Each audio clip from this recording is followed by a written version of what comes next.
On the evening of March 13, 2013, tens of thousands of people crowded into St. Peter's Square, their eyes fixed on a small balcony above. The ancient chimney had finally given its sign, white smoke, and the world waited with bated breath to learn who would lead the Catholic Church into an uncertain future. Then a humble man in white stepped forward, smiled, and softly said, "Buonasera." It was the kind of greeting you'd expect from a neighbor, not a pope. But from that moment on, it was clear this would not be a traditional papacy. This was Pope Francis, the first pope from the Americas, the first Jesuit pope, and the first to choose the name Francis, a name synonymous with humility, peace, and radical change. Before we begin, like this video and comment where you are watching from. Your support will help us come up with more powerful stories. Now let's begin. Pope Francis, whose birth name was Jorge Mario Bergoglio, was born on December 17, 1936, in the Flores neighborhood of Buenos Aires, Argentina. His parents, Mario and Regina, were Italian immigrants. His father a railway worker, his mother a homemaker. Raised in a modest home among four siblings, young Jorge learned early the value of simplicity, hard work, and faith. Though Catholicism was central to Argentine society, Bergoglio's connection to the church was deeply personal. He was a studious, introverted boy who found comfort in prayer and books. But he was also ordinary. He enjoyed soccer, dancing the tango, and even had a teenage sweetheart for a brief time. Before entering religious life, he studied chemistry and worked as a lab technician. His life took a decisive turn in 1953. At the age of 17, he entered a confessional and experienced what he would later describe as a profound moment of spiritual clarity. The experience led him to pursue the priesthood, specifically through the Society of Jesus, the Jesuits, a Catholic order known for education, missionary work, and intellectual rigor. Bergoglio entered the Jesuit novitiate in 1958 and was ordained a priest in 1969. Over the next decades, he held various roles as a teacher, rector, and spiritual director. But it was during Argentina's dirty war in the 1970s, a period of brutal military dictatorship, that Bergoglio's leadership would face its first true test. As provincial superior of the Jesuits in Argentina, Bergoglio navigated a complex and dangerous landscape. The church's role during the dictatorship remains controversial to this day. Some accused clergy of complicity, while others were martyred for opposing the regime. Bergoglio's actions during this time have been debated, with critics alleging he failed to protect certain priests. But later investigations found no evidence of wrongdoing, and many, including human rights activists, praised his quiet efforts to shelter the persecuted. In 1992, he was appointed Auxiliary Bishop of Buenos Aires, and by 1998, he was Archbishop. His leadership style was immediately apparent. He refused to live in the Archbishop's palace, chose public transportation over chauffeured cars, and made regular visits to the city's poorest neighborhoods. In the heart of Argentina's capital, among shanty towns and makeshift homes, Archbishop Bergoglio earned the nickname El Papa de los Pobres, the Pope of the Poor. He built a reputation for walking the streets with his people, listening before preaching, and denouncing the exploitation of the vulnerable. He founded programs to aid drug addicts, offered refuge to the homeless, and spoke out against consumerism, corruption, and clerical privilege.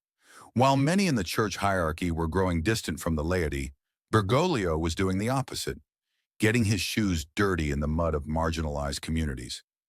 In 2001, Pope John Paul II elevated him to cardinal.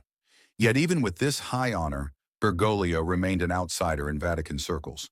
When he traveled to Rome, he stayed in modest guest houses and refused lavish dinners. Among his fellow cardinals, he was known for his deep humility and fierce dedication to pastoral care. But few imagined he would ever wear the papal crown. The resignation of Pope Benedict XVI in 2013 shocked the Catholic world. It was the first papal resignation in nearly 600 years, and it left the church at a crossroads. Scandal, dwindling attendance, and ideological rifts had left many Catholics disillusioned. In the conclave that followed, the cardinals were reportedly deadlocked. They sought a leader who could unify the church, restore its credibility, and reconnect with the faithful.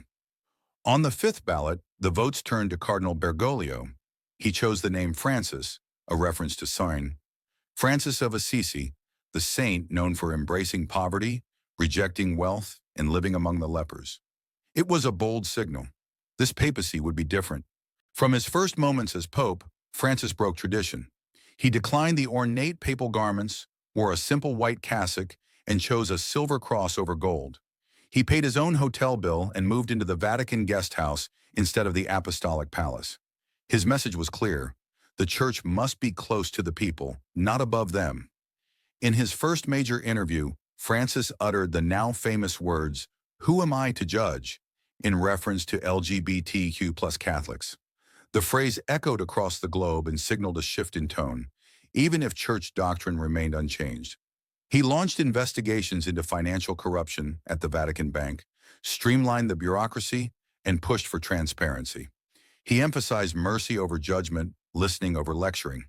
Pope Francis soon emerged as one of the world's most influential moral voices, not just for Catholics, but for all people of conscience. In 2015, he published Laudato Si', an encyclical on climate change and environmental stewardship. It was a groundbreaking document that called the destruction of the planet a sin, urging urgent action to protect our common home. Environmentalists, scientists, and activists around the world applauded the Pope's leadership. He also became a fierce advocate for migrants and refugees, visiting camps in Greece, welcoming Muslim families to the Vatican, and challenging nations to open their borders and hearts.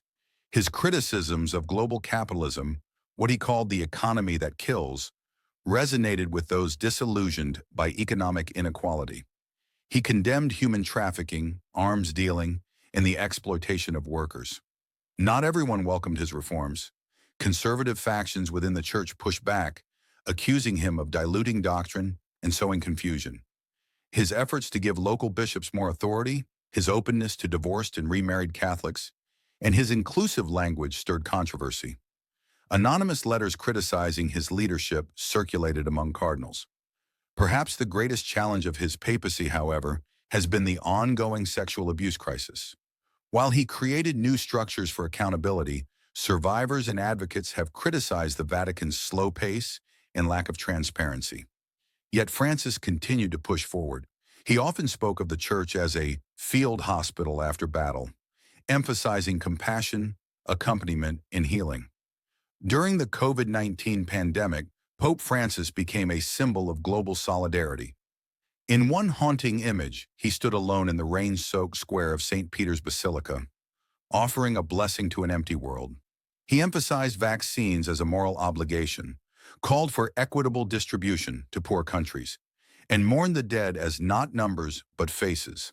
In the silence of lockdowns, his words resonated more powerfully than ever. No one is saved alone. As Pope Francis enters the later years of his papacy, his legacy is already being debated. To his supporters, he is a prophet of mercy, a revolutionary pastor, and the conscience of the modern world. To his critics, he is a disruptive reformer whose changes risk dividing the church. But one truth is undeniable. Pope Francis has redefined what it means to be pope in the 21st century. He has brought the church back to the streets, made it speak the language of the people, and reminded the world that faith is not just about rules, but about love. When asked how he would like to be remembered, Pope Francis once replied, "As a good guy who tried to do good, I have no other ambition." Perhaps that simple aspiration is what makes his story so profound. In an era of noise and ego, he has led not with thunder, but with the quiet power of humility.